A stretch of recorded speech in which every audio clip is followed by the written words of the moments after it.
Character show करते हैं result के अंदर। तो जितना double factor violet into cobalt मैंने ब्रीड कराया है, मोस्टली 4 में से 5 बेड तो मेरे पास double factor violet into yellow face आया है।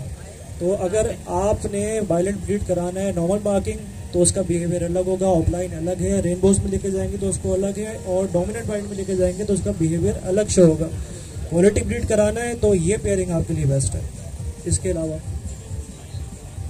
एक और मैं आपको बात बताऊं कि डबल फैक्टर वायलेट के लिए बेसिक जो आप यूज करते हैं वो बात रह गई थी। मूव बर्ड के साथ जब आप कोबाल्ट या सिंगल फैक्टर बर्ड डालते हैं उसमें से भी आपको अच्छा डबल फैक्टर वायलेट मिल सकता है। तो इस पेयरिंग से भी आप जो है ना इन्हांसमेंट ला सकते हैं डबल फैक्टर वायलेट की। हेलो, मेरा क्वेश्चन है कि डोमिनेंट किसे कहते हैं, रिसेसिव किसे कहते हैं, सेक्स लिंक किसे कहते हैं, ताकि न्यू फैंसियर्स को इस चीज़ के बारे में पता हो, क्योंकि मोस्टली न्यू फैंसियर्स को इस चीज़ का नॉलेज ही नहीं है। तो डोमिनेंट क्या रिएक्ट कैसे करता है, रिसेसिव कैसे रिएक्ट करता है और सेक्स लिंक कैसे रिएक्ट करता है। देखिए ये जेनेटिकल कैरेक्टर है। डोमिनेंट बर्ड अपना अलग कैरेक्टर रखता है, उसके लिए विजुअल होना ज़रूरी है। अगर आपको स्प्लिट बनाना है तो स्प्लिट आप रिसेसिव या सेक्स लिंक में लेते हैं। किसी बर्ड को आपने एनहेंस करना है उसके फीचर के अंदर।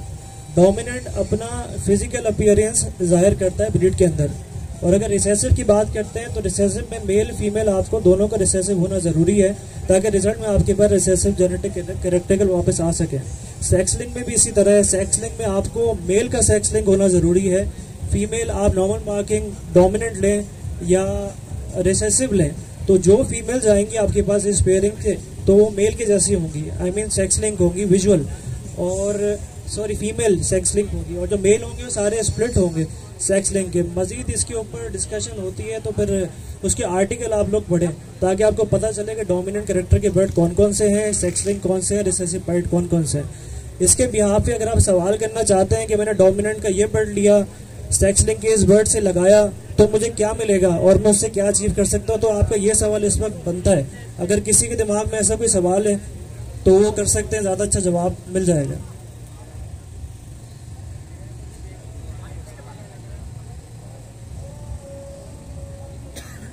अस्सलाम वालेकुम। वालेकुम अस्सलाम। सर न्यू फैंसियर के हवाले से मुझे ये बात ये करनी है कि लव बर्ड के अंदर नर मादा कंफर्म नहीं होता है ना, तो कराची इतना बड़ा स्टेट है, इसके अंदर लैब का डीएनए लैब जो है उसका कैम नहीं है डॉक्टर साहब। तो इस हवाले से ज़रा बताएं कि डीएनए लैब क्यों नहीं है कराची के अंदर। देखें कराची में डीएनए लैब है और वो काम भी कर रही है। फर्क इतना है कि उसको मार्केट में प्रमोशन नहीं मिली भी, और मैक्सिमम क्लाइंट जो है ना उससे पहले जो डीएनए लैब पंजाब में मिली थी वो फास्ट सर्विसेज दे रही हैं, तो लोग कोरियर के तहत वहाँ भेज रहे हैं और करवा रहे हैं। लेकिन अगर डीएनए लैब आके कोई डिस्काउंट ऑफर्स देंगी या कोई प्रमोशनल एस्पेक्ट्स चलाएंगी तो डेफिनेटली उनको बिजनेस मिलेगा। नेक्स्ट किसी का क्वेश्चन हो।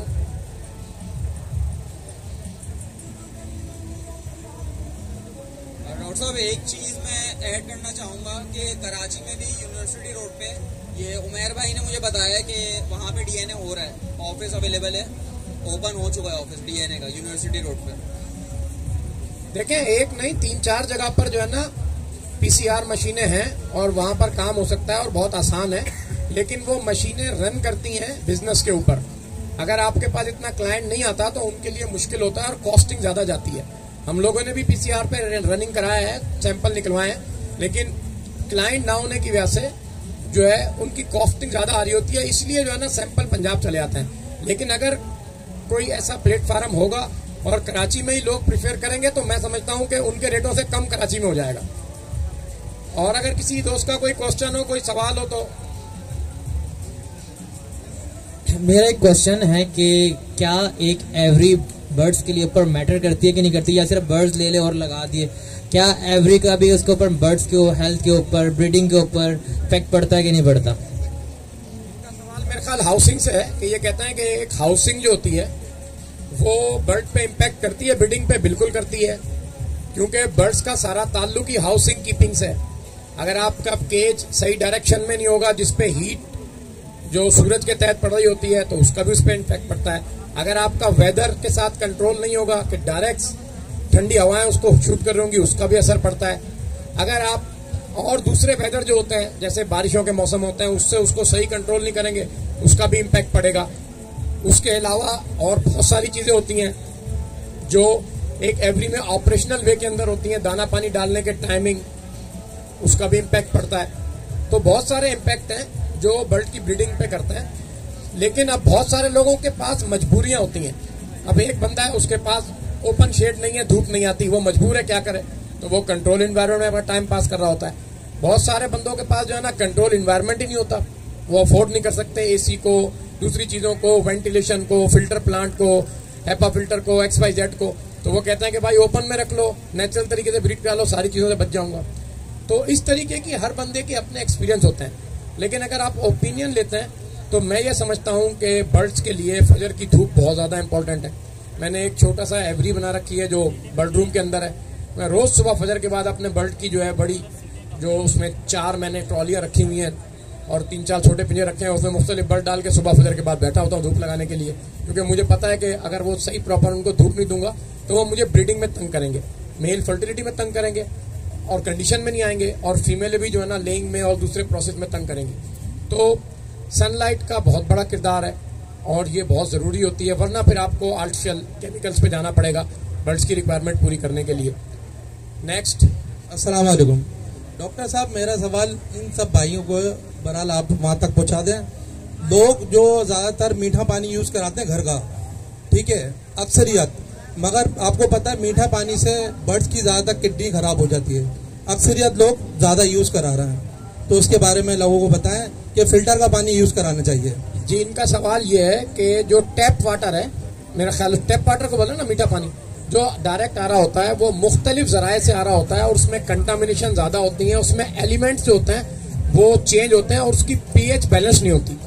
तो उसके हवाले से TDN चेक करने का एक आला आता है, आप उससे चेक करते हैं कि इसकी pH हाई तो नहीं जा रही, और फिर उसको अकॉर्डिंग टू इंटरनेशनल रिक्वायरमेंट के हिसाब से चेक करते हैं कि मेरे बर्ड को किस किस्म का पानी रिक्वायर्ड है, और उसको देखते हुए फिर वो पानी अप्लाई करते हैं, डेफिनेटली उसके बेहतर रिजल्ट आते हैं। लेकिन कुछ जगहों के ऊपर डायरेक्ट पिपरी वाटर प्लांट का चैनल है, ठीक है ना, और बहुत सारे चैनल हैं और उनके ऊपर रिजल्ट आ रहे होते हैं और बहुत सारी कंप्लेन नहीं आ रही होती। लेकिन बेहतर यही है कि आप अपने बर्ड को, जैसे खुद आप अच्छा पानी, साफ पानी पीते हैं, आप उनको भी बर्ड को साफ पानी पिलाएं। लेकिन इसके लिए पूरी एक साइंस है। बहुत सारे जो प्लांट यहाँ लगे हुए हैं जो ये फिल्टर मिनरल वाटर के नाम से बेच रहे होते हैं, इनमें जो केमिकल डलते हैं वो बड़े हार्मफुल और खतरनाक होते हैं। अब आप इस बुनियाद के ऊपर उसको नेचुरल टेप वाटर से, जिसमें थोड़ी बहुत pH आगे पीछे आ रही थी, उसका थोड़ा बहुत पेट खराब कर रही थी, कुछ कर रही थी, आपने ऐसे केमिकल से साफ किए हुए पानी को इस्तेमाल करना शुरू कर दिया, वो उससे पहले ही उसका जनाजा निकाल दे सकता है। हो सकता है जिस केमिकल से प्योरीफाइड कर रहे हैं उस वाटर को, वो केमिकल हार्मफुल हो उसकी किडनी के लिए, इंसान से पहले ही परिंदा जो है ना उस पर जो है ना प्रोहिबिटेड हो। तो इस चीज को भी आपने देखा है। लेकिन ये रिसर्च एंड डेवलपमेंट का काम है। R&D की रिसर्च प्रोजेक्ट के बगैर आप किसी चीज को अप्लाई नहीं कर सकते जब तक आपके पास कोई रिसर्च वर्क ना हो। नेक्स्ट। अगर आपकी कोई भी मजबूरी हो जिसकी वजह से आप सुबह में या दिन में बर्ड्स को सॉफ्ट फूड नहीं दे सकते तो रात को दिया जा सकता है, और उसके नुकसान क्या हैं अगर रात को देखें बर्ड सॉफ्ट फूड एक खुराक है, आपने उसकी न्यूट्रिशनल वैल्यूज पूरी करनी है। अगर आप ये समझते हैं कि मैं ड्राई सीट पे सुबह चला लूंगा और शाम को उसको सॉफ्ट फूड दे दूंगा और वेदर की चेंजिंग की वजह से उस पर कोई असर नहीं पड़ेगा और वो बर्ड जो है ना ठिठरेगा नहीं या उसके बच्चे ठिठरेंगे नहीं, और एक वेदर को आप कंट्रोल करके दे सकते हैं तो आप अप्लाई कर लें। मैं नहीं दे सकता। मेरे पास 3 बजे के बाद सॉफ्ट फूड बिल्कुल बंद है।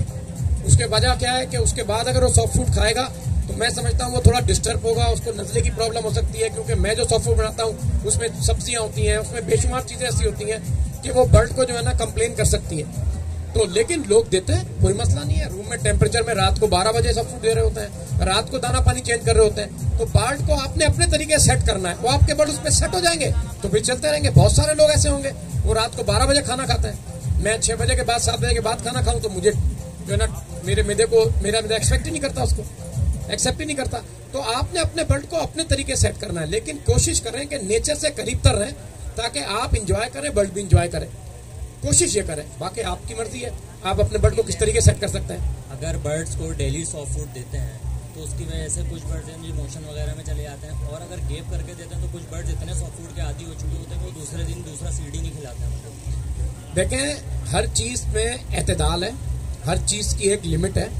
अगर आप सॉफ्ट फूड इतना देंगे जितना उसकी पर टाइम की 3 घंटे की रिक्वायरमेंट है वो उसमें ख़त्म कर देता है वो, तो कभी भी डायरिया में नहीं आएगा।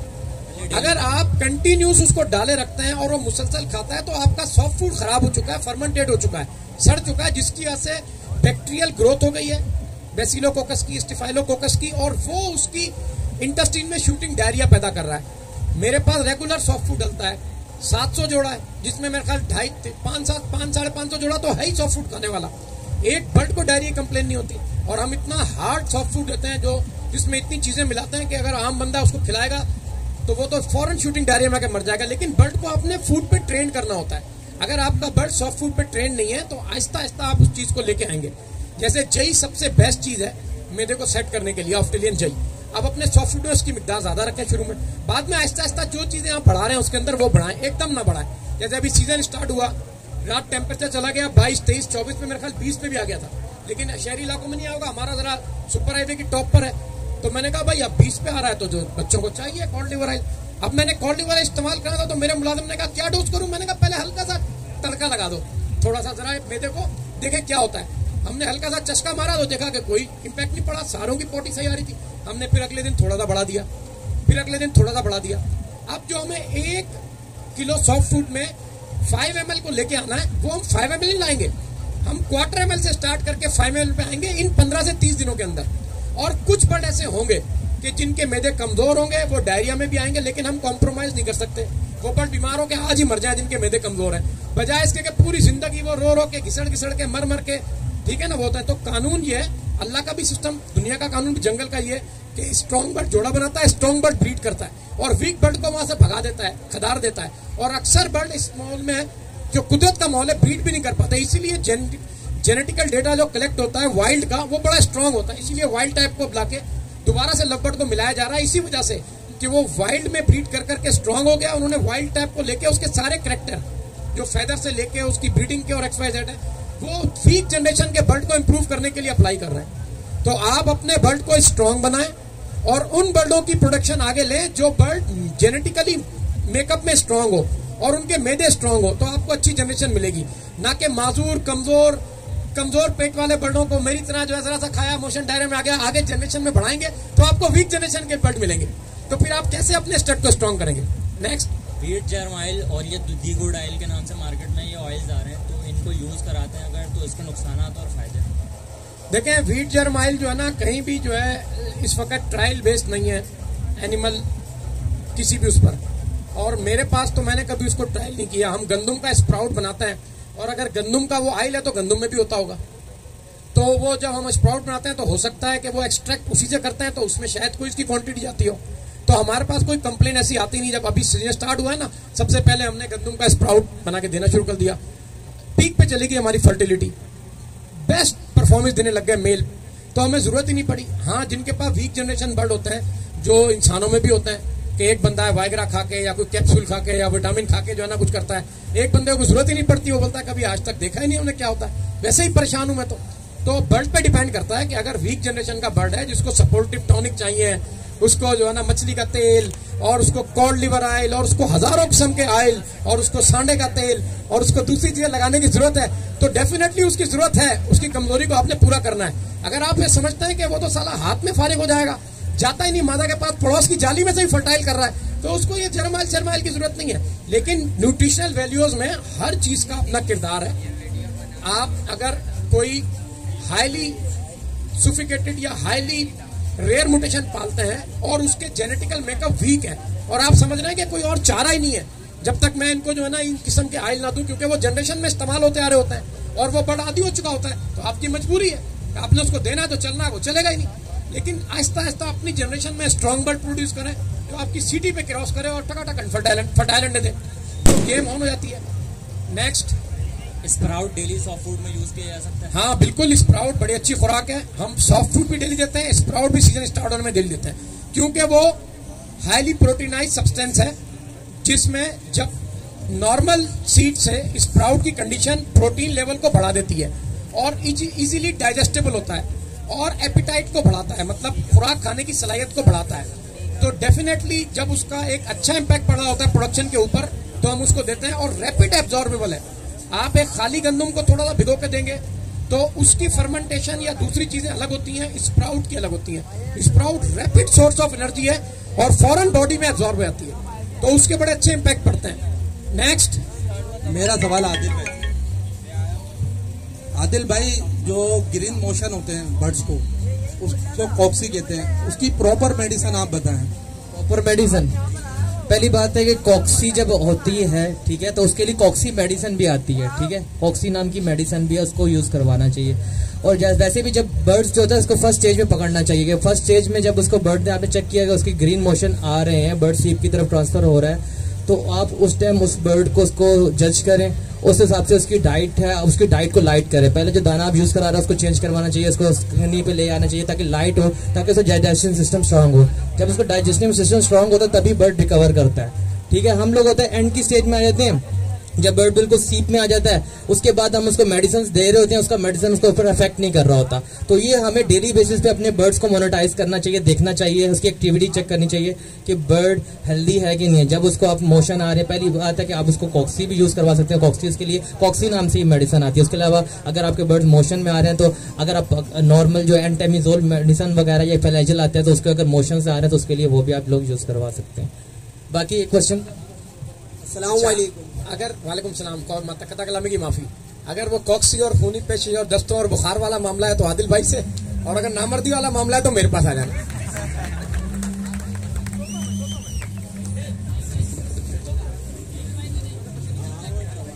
अस्सलाम वालेकुम सर, मेरा ये सवाल है, दो ब्लूटूथ बर्ड को आपस में पेयर अप करने के बाद क्या रिजल्ट है? ब्लूटूथ बच्चे निकलेंगे या पार्बलू बच्चे निकलेंगे उससे? कोई भी जवाब दे दे, सारे माशाल्लाह सीनियर है। जी भाई, आपका क्या सवाल है? मेरा ये सवाल है कि दो ब्लूटूथ बर्ड 100% मेरे को पता है उसके रिजल्ट, वो आपस में पेयर अप करने के बाद मेरे पास जो चिक्स आएंगे वो ब्लूटूथ बच्चे आएंगे या पार्बलू बच्चे आएंगे?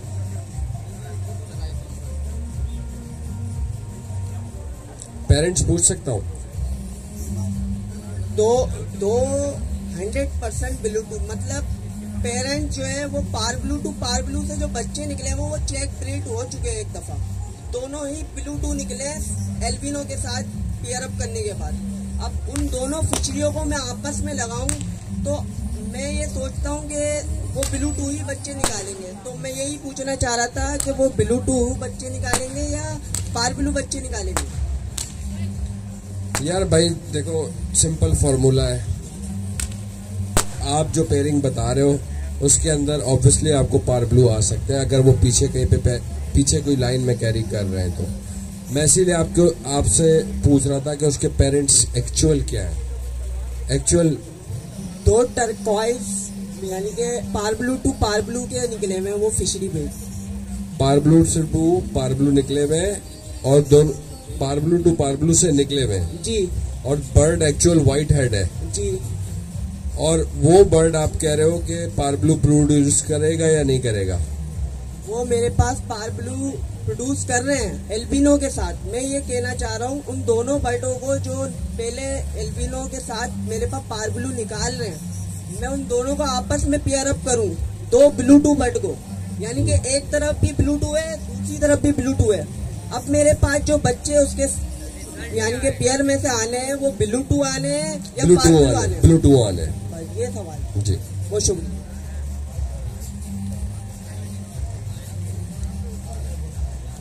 अच्छा, एक भाई का सवाल है, black face split with black wing visual, what will be result? जब आप ब्लैक विंग को स्प्लिट ब्लैक फेस के साथ लगाते हैं तो आपके पास जितने बच्चे आते हैं वो सारे confirm split black wing, possible split black face आते हैं। इससे पहले मैं बता चुका हूँ कि पॉसिबल जो बर्ड होता है वो 50 से 60 से 70% कैरियर होता है एक्चुअल बर्ड का। तो इस पेयरिंग में मोस्टली इंटरनेशनल जितने भी ब्रीडर हैं वो हमेशा यही पेयरिंग करते हैं क्योंकि लो कॉस्ट होती है और इफेक्टिव है। मेरा सवाल डॉक्टर साहब से, डॉक्टर साहब जो स्प्राउट बनाते हैं उसमें जो घास और जड़ें निकलती हैं वो इस्तेमाल कर सकते हैं? दोबारा सवाल कीजिएगा मादरत के साथ। जो हम स्प्राउट लाउडली कीजिएगा। जो स्प्राउट बनाते हैं तो वो स्प्राउट पे घास आती है और जड़ें उगती हैं, तो वो सब चीजें ही डालनी है, सिर्फ गंदम डालनी है उसमें से? देखें, जब स्प्राउट बनता है ना तो उसकी रूट्स निकलती है और उसका स्टेम निकलता है, ठीक है ना। तो वो दोनों ही चीजें शौक से खाता है क्योंकि उसके अंदर एनर्जी कन्वर्ट हो गई होती है। और जब आप अगर उसके बीज को देखेंगे ना तो उसमें अगर रूट और वो पत्ता निकल आया तो उसमें बचा ही कुछ नहीं होगा, हल्का सा छिलका होगा। लेकिन बेस्ट स्प्राउट क्या होता है कि जब वो हल्की सी कोपल निकाले और हल्की सी रूट भी ना निकली हो, उस वक्त उसमें फुल दूध बन गया होता है और वो सबसे आइडियल बेस्ट पोजीशन में होता है। ये जड़ें लंबी लंबी जो निकल आती हैं ना और बड़े बड़े तिनके निकल आते हैं, एनर्जी इसमें भी होती होगी, लेकिन वो बहुत सारी स्प्राउट की एनर्जी लॉस कर चुका होता है। उससे बेहतर है फिर आप ग्रीन फूडर ही दे लें। जरा जोर से बोलिए, सॉरी। हाँ, किसी भी बीज का स्प्राउट आप बना सकते हैं, किसी भी सीरियल का स्प्राउट आप बना सकते हैं। ये डिपेंड करता है कि आपका बर्ड उसको पसंद करता है या नहीं करता। मेरे ख्याल जौ, जई, गंदुम, इसके मूंग की दाल, इसके स्प्राउट बहुत ज्यादा पसंद करते हैं बर्ड। बहुत सारी चीजों को पसंद नहीं करता बजरी, जैसे व्हाइट चने का स्प्राउट शायद मेरा ख्याल मेरा बजरी पसंद नहीं करता, लोगों को करता होगा। मूंग की दाल का जो है ना बहुत शौक से खा लेता है, गंदुम का सबसे ज्यादा शौक से खा लेता है और गंदुम का स्प्राउट बहुत जल्दी बनता है। और हर वेदर में स्प्राउट कुछ बीजों के फूटने के टाइम होते हैं। अभी इस वक्त गंदुम की बिजाई चल रही है, ये गंदुम की बिजाई का टाइम है, तो इस वक्त गंदुम का स्प्राउट आइडियल बनेगा। एक टाइम ऐसा आएगा फिर गंदुम की बिजाई का टाइम खत्म हो रहा होगा तो उसका स्प्राउट नहीं बन रहा होगा, मूंग का स्प्राउट अच्छा बनेगा। तो आपने देखना है कि कौन सा स्प्राउट किस वेदर में अच्छा बन रहा है और वो आप उसको दें। लेकिन स्प्राउट के लिए जरूरी है कि उसमें जो है ना बैक्टीरियल ग्रोथ ना हो, वो सड़ा हुआ ना हो। जितना फ्रेश देंगे आप उतना फायदा है। नेक्स्ट जी सर, और किसी का सवाल हो किसी भाई का?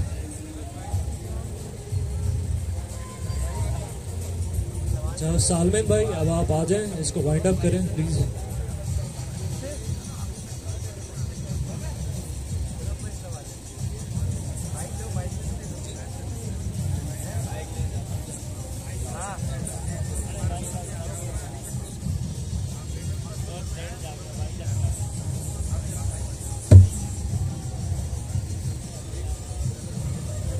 अस्सलामुअलैकुम वरहमतुल्लाह।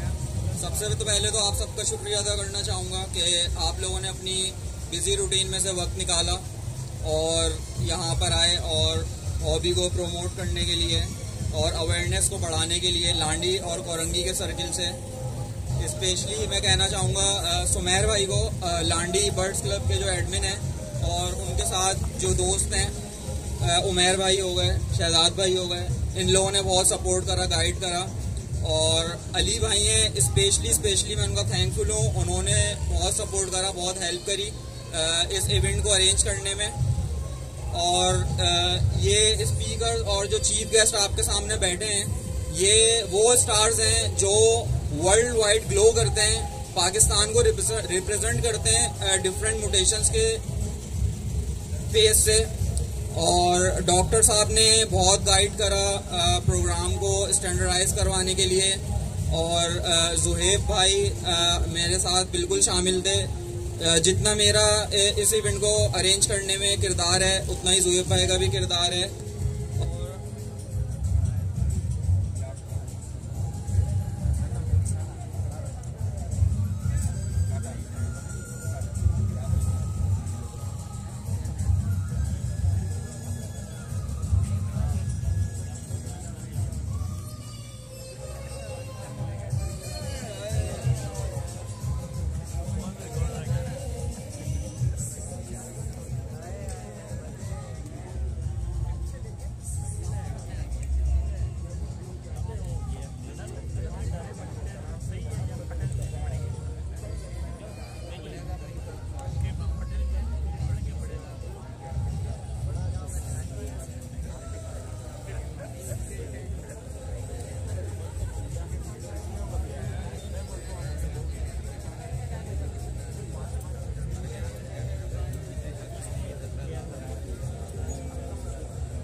हेलो सॉरी डिस्कनेक्ट हो गया था, इलेक्ट्रिसिटी का इशू था।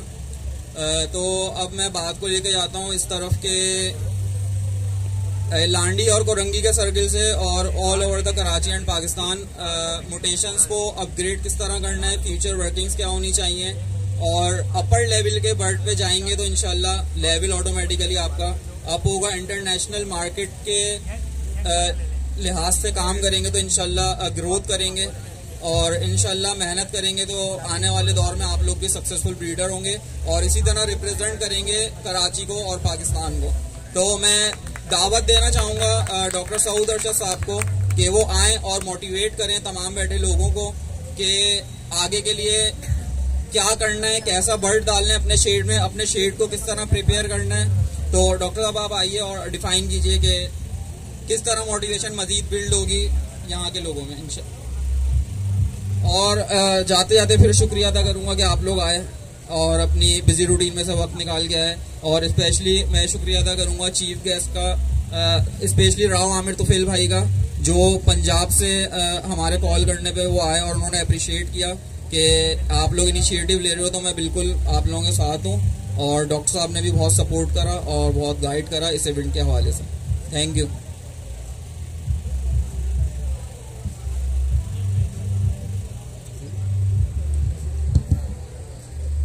जज़ाकल्लाह।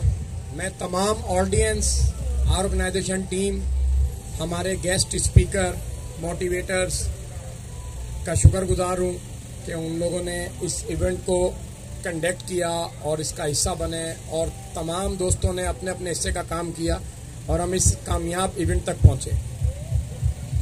मुख्तसर बात करूँगा, वक्त बहुत निकल चुका है, मेरे ख्याल आप लोग भी बोर हो रहे होंगे। देखें, हर हॉबी को जनरेट करने के लिए हॉबिस्ट का होना लाजमी है। इस इंडस्ट्री में जो बेसिक किरदार है वो हॉबिस्ट का है। अगर आप लोग एक अच्छे हॉबिस्ट बनेंगे तभी आप ग्रोथ करके दुनिया में नाम पैदा कर सकेंगे।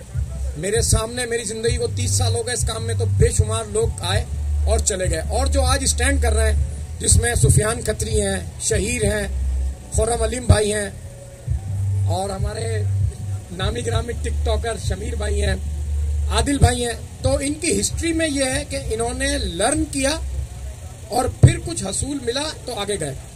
तो आप लोगों से भी ये गुजारिश है कि आप वे ऑफ थिंकिंग देखें कि इन लोगों की क्या थी जिसकी वजह से इनको ग्रोथ मिली, और इनकी कामयाबी का राज क्या है, या ये एक अच्छे कामयाब ब्रीडर बने तो इसकी बेसिक साइंस क्या है।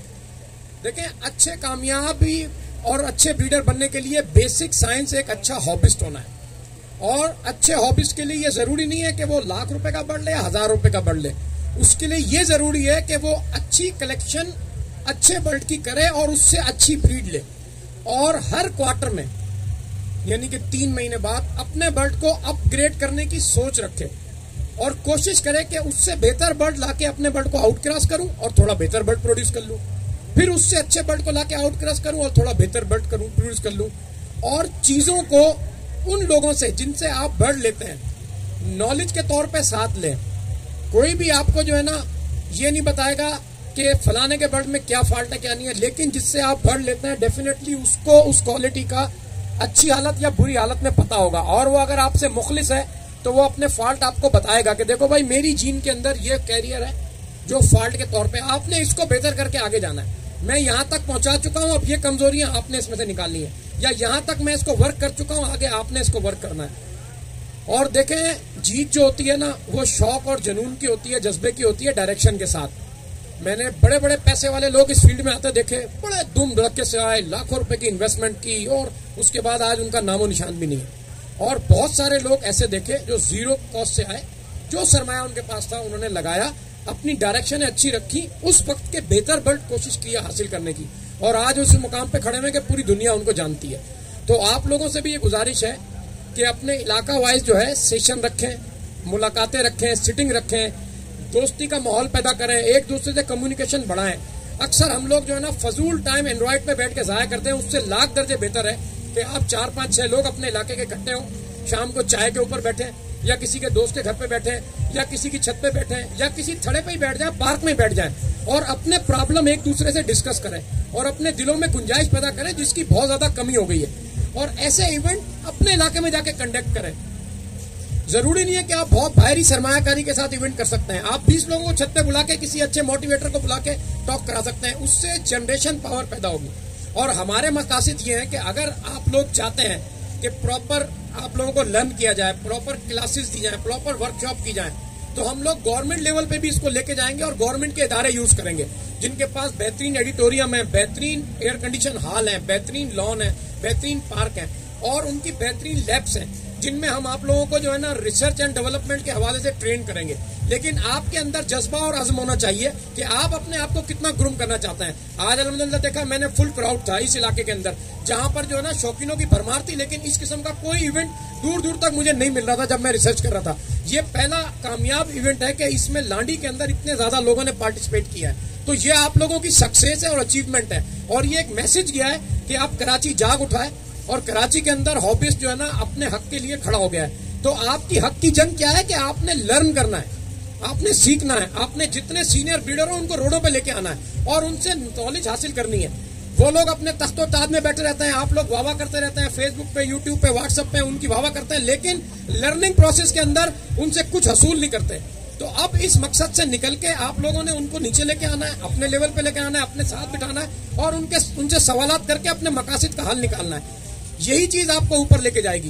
तमाम लोगों का मैं फिर से बहुत बहुत शुक्रगुजार हूं और मैं उम्मीद करता हूं कि नेक्स्ट आने वाली वर्कशॉप के अंदर इससे ज्यादा लोगों की भरपूर शिरकत होगी और हम आप लोगों को आगाही देते रहेंगे और आप लोगों से भी चाहेंगे कि आप लोग भी ये आगाही दूसरों तक पहुंचाएं जो आज आपने हासिल की। Thank you for all comment. अस्सलाम वालेकुम रहमतुल्लाह।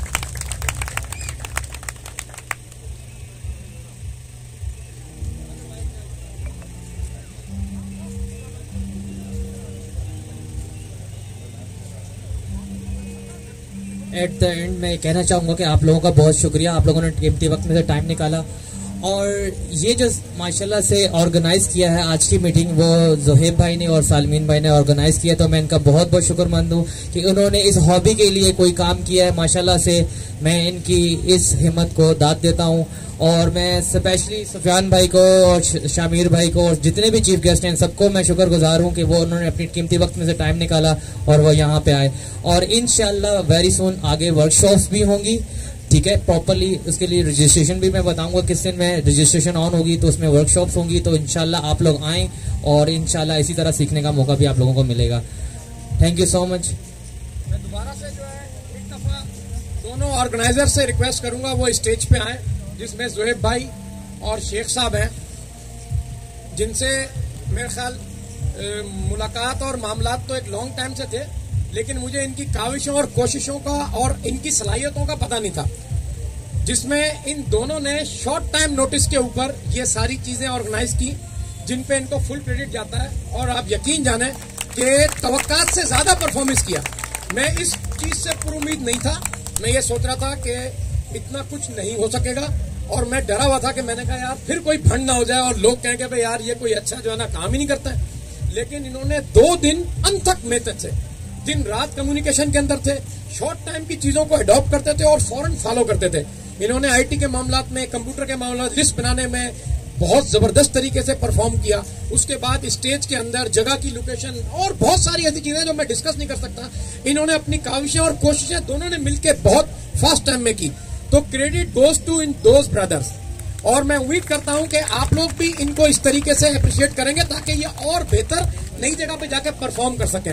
और आप अपने लोगों को मोटिवेट करेंगे कि इनकी काविशें आदिल भाई की, शहीर भाई की, सुफियान खत्री की, तमाम लोगों की कोऑर्डिनेशन के साथ इस चीज को आगे लेके जाएं और कुछ नया करने की कोशिश करें ताकि इन जैसे लोगों की हौसला अफजाई हो और ये और दिल बढ़ के आगे काम करें। Again thanks to all brother, thank you.